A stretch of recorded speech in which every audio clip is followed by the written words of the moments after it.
What is up, everyone? Welcome to another episode of the CaliKidOfficial Podcast. This is episode number 43, so let's get right into it. So, this past weekend, we got the much anticipated bout between Errol Spence Jr. and Danny Garcia. It was for, I believe, the IBF and WBA welterweight championships. And it was pretty much, Errol's first time back in the ring since his accident, and he proved all the doubters wrong with a very impressive performance. So I'm going to go round by round how I scored it, and then I'm going to give you guys, how the judges scored it. So round one through six, I gave the Spence. Round 7, I gave the Garcia. Round 8, I gave the Spence. Round 9, I gave to Garcia. Round 10 to Garcia. And then the last 2 rounds, I gave to Spence. Overall scored it 117 to 111. And then the judges scored it 116, 112, 117, 111, and 116, 112. So my score was pretty much around the same ballpark as the judges. Throughout the whole bout, Spence was pressing the issue, applying pressure on Garcia. It looks as though that he was flustering him, and Garcia didn't know how to respond, and he basically proved that he still got it.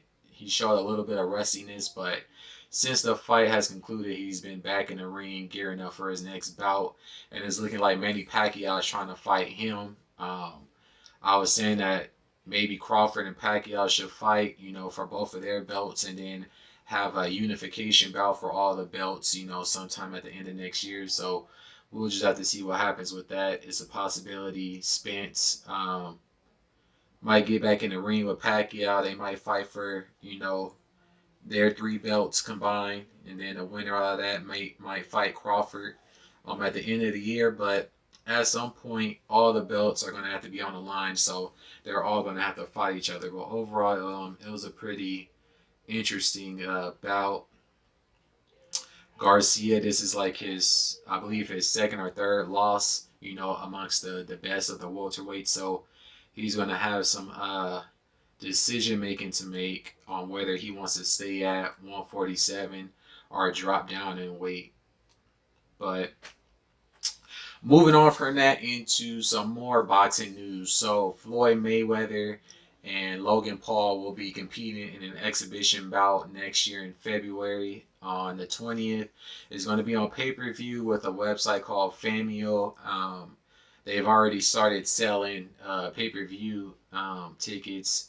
It's going to be $24.99, which is their early special, and then it's going to go up from there. I think it said after they hit 1 million pay-per-view buys, it's going to go up to $39.99, and then from there, once it gets probably like a week or a month so from the fight, it's going to go up to $59.99. So if you want to buy it now, you got to pay $25. They also have like some type of ticket and t-shirt packaging. If you buy the early bird special with the t-shirt, it'll come out to $54.99, and you'll be put in some type of drawing to have a face-to-face with them too. But overall, Floyd Mayweather, he's just going to toy with Logan Paul pretty much and knock this guy out. It's not even going to be close. I mean, he's going to do the exact same thing he did to Conor McGregor. He made it seem like Conor was in the fight, when in actuality he wasn't at all. Floyd walked Conor down the entire fight. That's something that Floyd doesn't do in his bout. So he's going to do the same thing in this, walk Logan Paul down. And based on what I've seen from Logan in his last fight, he's very hesitant when he's throwing punches, and he's not going to be able to handle what Floyd's going to be bringing to him. But it's going to be an interesting affair. So we'll just have to be on the lookout for that. But that's going to be funny. I saw a lot of people kind of like hating on it, but Floyd is always thinking towards the future. He's revolutionized a lot of different things. When it comes to boxing, he made it possible for the smaller fighters to make all that money, because the smaller fighters wasn't making all the money that they're making now until, he put that blueprint out there. He also introduced Olympic-style blood and urine testing into the sport of boxing, to help clean that up. So And then, with the exhibition bouts, he's the first one to actually go out and do that. And then after people saw how much money could be made from it, now they want to copy when they were hating on it from the beginning. But this should be pretty interesting. But moving on from that into the UFC, so it's looking like the UFC might be in a little bit of trouble. They're facing a potential $5 billion lawsuit. So the article goes on to say the fighters score a legal victory, so they've been granted the opportunity to push forward with a class action lawsuit. Basically, it's based around UFC basically paying their fighters pennies on the dollar, which is something that a lot of people have discussed. UFC keeps the bulk of the revenue, and they hardly pay their fighters. So it says the UFC's roughest fight might be in court over the next few years. A group of former UFC fighters suing the promotion scored a key legal victory on Thursday when federal judge Richard Boulware said he would grant their lawsuit class action status, according to Kevin Draper of the New York Times. The antitrust lawsuit dates all the way back to 2014, initially filed by Kung Lee, John Fitch, and Nate Quarry against UFC's parent company, which I believe is Zuffa. The lawsuit claims the UFC has abused its monopoly power in the MMA labor market, suppressing fighter wages. I mean, they have, because they pretty much absorbed a lot of the different promotions, similar to how WWE did. While competitors remain like Bellator and the PFL, other large competitors like Strikeforce, Pride, and WEC have been bought out and absorbed by the UFC. This is an enormous win for UFC fighters, past, present, and future, Lee said in a statement. Far too long, UFC has taken advantage of fighters by monopolizing the industry and cheating fighters out of millions of dollars each year. Yeah, they have. Like, most fighters, they might get like 50,000 here and there, 100,000 maybe, when they should be making millions. That's nothing in the world of boxing. Let's see what else it says. The change in status will reportedly put any fighter who fought in the UFC between late 2010 and 2017, a group of about 1,200 fighters, to receive money from a legal victory or settlement unless they opt out. Yeah, if they end up losing, that's gonna hit them hard, and it's gonna cause them to probably restructure deals and stuff like that as well. Recently they've been cutting fighters too, so yeah, this came at the wrong time for them. So it says a full price tag if the UFC lose in court, nearly $5 billion. Per the Times, that number comes from how UFC fighters have historically seen less than 20% of the promotion's total revenue. Yeah, they basically been slaving them. 20%, so that means UFC has been pocketing 80% of the revenue. Whereas, you have the NBA, the NFL, and stuff and whatnot. Theirs is more closer to 50-50 splits, as it says here in the article. Yeah, as opposed to 50-50 splits seen in the NFL, NBA, and NHL. A formula reportedly found the wage gap from differing revenue splits to amount to $1.6 billion, and damages are triple in antitrust cases. Okay. Will they end up having to pay? Probably not. Basically, they have to get through the obstacles of the lawsuit for it to reach trial. The UFC is going to do their damnedest to prevent that if it does make it, and then UFC lose, they're going to be on the hook for $5 billion. So it would be in their best interest to probably settle. It says the expert said that antitrust settlements average about 19% of single damages, working out to a very rough estimate of over $300 million. The UFC will also want to avoid the risks posed to its core business model, as loss would fundamentally change how it signs fighters. The plaintiffs are also reportedly seeking structural remedies in the UFC's business practices, including the banning of long-term contracts. Yeah, because if they lock you into these contracts and you outdo those contracts, That's why these fighters be wanting newer contracts. Like we saw that with John Jones and the Hispanic fighter out of Miami. I can't think of his name, but him as well.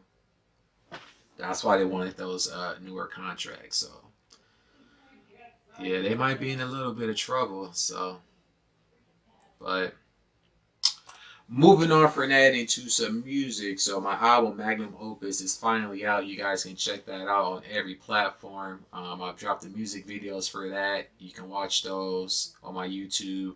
There's merch for that as well. So make sure you guys check that out. Give me some feedback, what you guys think of the project. You know, what songs you like, what songs you didn't like. So check that out. Let me know about that. And moving on from that into the upcoming versus battle. So we're going to be getting Ashanti versus Keyshia Cole. This is going to be a very interesting matchup. Two great singers, you know, especially in the R&B genre. You know, both of them had, you know, their time, you know, at the top of the mountain at particular times, and this is going to be a pretty interesting battle. You know, some people ain't really giving Ashanti a chance, but she has a lot of hit records, and I've went through some of her catalog, and she got some stuff. So you know, just to give people a little reminder of some of the songs that some of these artists have. So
they got a record together called Woman to Woman, so I think they're gonna perform that together at the end. But this battle is gonna be dope. So I'm gonna be tuned in. I think I'm gonna do a live reaction to it. So make sure you guys tune in for that as well. But moving on for that into a bit of news. So rapper A Boogie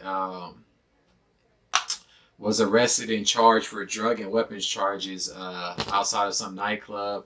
Apparently, there was some situation where his team backed their car into somebody else, and as they were exchanging information, fights broke out, and then people ended up getting shot. And so a search warrant was put out to one of his residences, and they've recovered several weapons, as well as some marijuana. So it says they recovered a Ruger 38, a Glock 40, an HK 9mm, and a Smith and Wesson 9mm. Hollow point bullets, high capacity magazines, and of course, staying in Jersey, their laws and stuff is different from other states. So this is gonna carry some pretty interesting, charges. But he was able to bail out, but I'm pretty sure there's gonna be a trial date and all of that, once they decide to go forward with that. It says his bodyguard was also arrested as well at the time of the raid. His bodyguard, Hagler, was charged with 3 counts of unlawful possession of a handgun and 1 count of possession of a large capacity magazine. After a separate raid, Boogie's manager was arrested on charge of possession of marijuana. All 3 men have since been released on their own recognizances pending their appearances in court. Complex reported that the raids were part of an investigation into a non-fatal shooting that took place outside of the Rain nightclub in Teaneck around midnight Friday while A Boogie was there celebrating his 25th birthday. Yeah, I gotta say, out of these clubs, of course, Vaughn got killed in front of that club. This situation happened outside of a club. And then rapper Zoe Dollars, it was reported he got shot when he pulled up to a club. Which that right there kind of sounded like a setup. They said as soon as he pulled up and got out and headed to the entrance, he got hit. So people need to stay safe in the house because they're just getting themselves into situations that they really don't even have to be in. According to local news outlet Teaneck Daily Voice, a fight broke out after A Boogie's SUV bumped into a 2020 Mercedes-Benz GT63 outside the nightclub. North Jersey also reported that as police responded to the scene, multiple gunshots were fired and an unidentified 18-year-old man was taken to the hospital after being struck in the head. The man survived but remained in critical condition as of Tuesday. Yeah, so whoever fired that gun is going to be in some serious trouble. They probably going to charge him with attempted murder or manslaughter.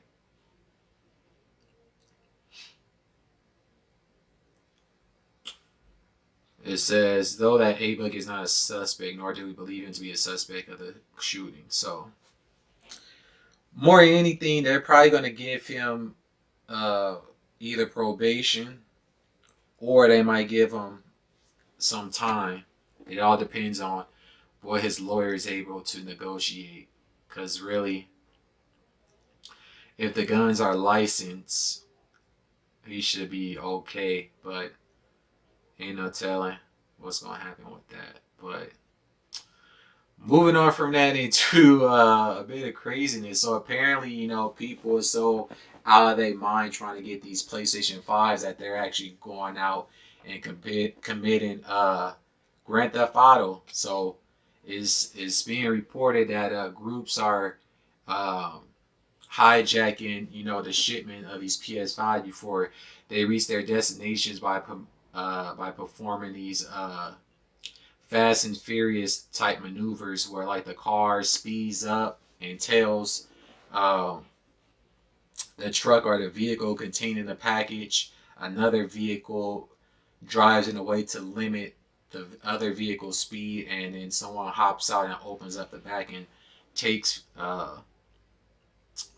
from the vehicle, which is crazy. It's like, y'all doing all that for a PS5. If you ask me, you better off just getting a PC. Because with a PC, you can just constantly upgrade your graphics card. With these PS5s and 360s, there's always bugs. And then there's always going to be a shortage, or what appears to be a shortage, in order to increase the demand. So like this video right here kind of like shows how they're doing it. See how the vehicle is like tailing the truck, and then they open up the back and take the stuff. So that's basically what's been going on, which is crazy. Shit is crazy. Like, it ain't that serious to me. But moving on from that into a bit of news. Apparently some scientist in the state of Florida was fired from her position because she refused to manipulate the COVID numbers at the discretion of the governor of Florida. And as a retaliation, he pretty much sent the police force to do a raid on her home, and her kids, and herself were pointed at with guns and whatnot. And she created her own basically health hub, basically actually reporting actual numbers. And this was basically like an attempt to intimidate her. So it says Rebekah Jones, a former data scientist at the Florida Department of Health, who was fired in May after a dispute with officials over properly reporting COVID-19 data, appeared on a Cuomo primetime Monday night just hours after her home was raided by state police. Jones had been an outspoken critic of Florida Governor Ron DeSantis and how COVID numbers are reported in the state, accusing officials of manipulating data to make it appear as though Florida isn't being hit as hard by the pandemic as it actually is. That's been going on since this entire thing has taken place. Manipulation of data and information. Falsely attributing people's deaths to the virus when they've actually died from other things. It says, since being fired, Jones, who was responsible for building the state's COVID-19 dashboard, created a dashboard of her own to track and report COVID numbers. She believes the raid was simply an attempt by DeSantis to intimidate her and other scientists. Yeah. You don't do what we say, we're going to raid your home and basically use this as a way to make an example out of you and to thwart other people from taking similar positions, pretty much. That's what I feel as though happened. Jones is accused of illegally accessing an emergency system and putting up a message urging state employees to speak out about COVID-19, but she claims it wasn't her.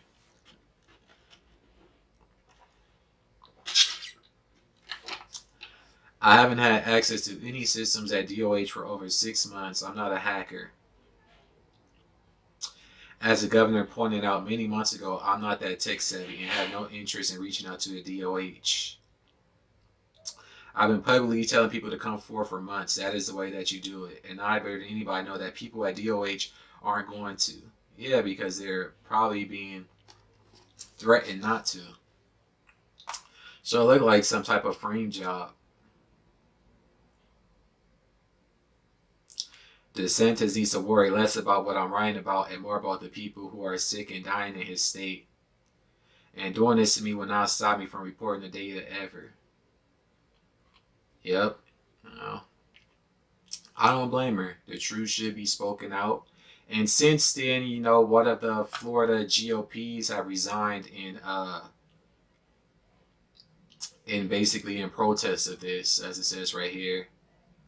It says lifelong Republican Ron Filipkowski resigned on Tuesday from his position as vice chairman of the 12th Circuit Judicial Nomination Committee in Florida. Filipkowski agreed with the assertion Jones made on Monday night that the raid was an attempt by Florida governor to intimidate her and other scientists, and he claimed that the raid wasn't warranted. I watched the video when she tweeted it out after the incident happened, and I just couldn't believe what I was seeing. It's basically like the Gestapo. Like when you went against the establishment, they send the people after you. I saw what was happening and I couldn't believe it. Then I read the search warrant, and I'm a criminal lawyer, and I couldn't believe what I was seeing in the search warrant about how broad it was, about what they were alleging a supposed crime. And so this right here is his resignation letter. Jones has long been a thorn in the governor's side, accusing him of manipulating COVID data in the state and even building her own dashboard.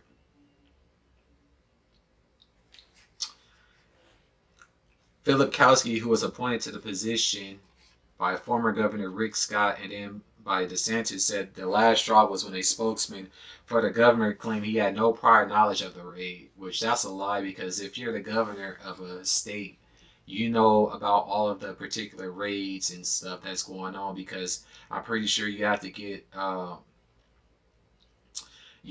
approval from the governor to do certain types of raids and stuff, I do believe. He says, I can tell you that she is not his favorite person, so FDLE has to know when they're going to do a raid on her like this. It's going to make news. It's going to be big news. So the idea that a small law enforcement agency like FDLE, which reports directly to the governor, will do a raid like this on a high-profile person without clearing it through the governor's office, there's just no way.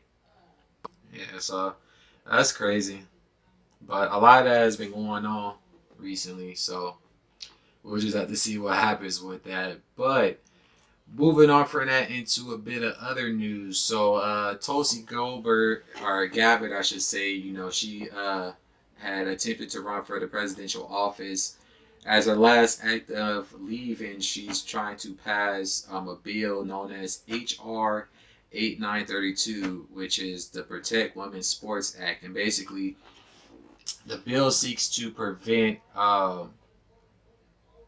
women that weren't born naturally women from competing against naturally born women, because in actuality, you may feel as though that you're a particular gender or whatever, or sex, but there's biological, characteristics that's going to give you an advantage over someone that's naturally born a woman, and that's what this is being introduced to protect them from. A woman shouldn't have to compete against someone that was biologically born a male, because they're going to naturally be stronger or faster than them. So, of course, this is going to create backlash. They're going to label this as being transphobic, but in actuality, it's not. So it says, it seeks to limit women's collegiate sports programs to only people assigned female at birth. Title IX was designed to give women and girls an equal chance to succeed, including in sports. Allowing biological males to compete in women's sports diminishes that equality and takes away from the original intent of Title IX, which it does. If you want to be trans, that's cool, but they're probably going to have to create a separate competing field, or those that are identifying as being trans, they're going to have to compete in the fields that they were actually, born as opposed to what they transitioned into, in order for it to be fair, across the board. So yeah, this of course is going to create some backlash. So let's see what some of the people are saying. So this person says, she is correct in preventing men from dominating women's sports. Make a separate category for trans. The playing field should be as even as possible for the sake of fairness. It's not about not liking trans individuals at all, which I agree with that. It's about making it fair across the board. You shouldn't have an advantage against someone just because of how you choose to identify or whatever. The classic definition of phobia must be getting stretched here. I don't think Tulsi is afraid of transgender people. I think she's afraid of males competing against females. Yeah. Especially if this comes to something like wrestling, you can really hurt someone. Really hurt somebody. And something like boxing or any type of contact sport, you can really end up hurting somebody. So I don't think that's a good idea for people that identify as that to compete against those that are naturally born that. Yeah, this bill protects women from having to compete with men that will have a huge biological advantage against them in sports. A male born as a male already has the DNA to develop more muscle, bigger lung capacity, and better stamina than a female. So once he says that he is not a female, that person has a complete advantage. And even if that person takes hormones that could decrease their testosterone, they still have the advantage. When will trans people understand this and stop undermining the truth that they indeed are hurting women's sports, and that people don't dislike them, they just don't like the fact that they are not making the playing field fair? So I pretty much agree with the sentiments of what a lot of people are saying. I think that this is necessary in order to make things, fair, all the way across the board. So we'll just have to see, what happens with that. And lastly on tap, WarnerMedia has made a move that has caused a frenzy within the movie world. So they've gone ahead and announced that future releases will be released same day in theaters as well as on streaming platforms, which I think the biggest reason why there's being blowback from this is because of probably the royalties that's going to be paid from this, and the paying structure is going to be in flux. Usually that's what happens when these type of deals happen, when there's a change like that. Like you saw that with UFC, even though it's not the same field, but when UFC did away with allowing fighters to wear different sponsors and signed a Reebok deal that basically cut into the profits that the fighters was making. So this is kind of like a similar situation. So it says a week after Warner Bros. Bombshell announcement that it will debut its 2021 film slate on HBO Max in theaters on the same day, the backlash from filmmakers, producers, agents, and guilds is rising to a deafening din. Apatow called it disrespectful. Villanueva called it hijacking. Major producers who worked with the studio seemed shocked into silence. Legendary let it be known that it was exploring a lawsuit over the aborted releases of upcoming Godzilla vs. Kong and Doom, two Warner films that it financed. Yeah, this is going to be a shitstorm. The Directors Guild of America and CAA and WME, often on opposing sides, both sent scathing letters to the studio to protest what they regard as a brutally abrupt move by Warner's corporate leadership led by CEO Jason Kilar. The Blind Side Warner Bros. Announcement Thursday was entirely unacceptable to CAA and to the clients we represent. So this is basically going to cause a whole bunch of lawsuits because these producers and everybody involved in making these videos is basically going to be losing money. So I think that's what the biggest thing is, that's going to come from it. So we'll just have to see what happens with this moving forward. But other than that, that's going to pretty much do it for this week's podcast. I appreciate you all for tuning in. Before you go, be sure to drop a like and a comment below if you're watching on YouTube. If you're listening on Anchor, Spotify, and everywhere else, I also appreciate you all for tuning in. And until the next one, peace.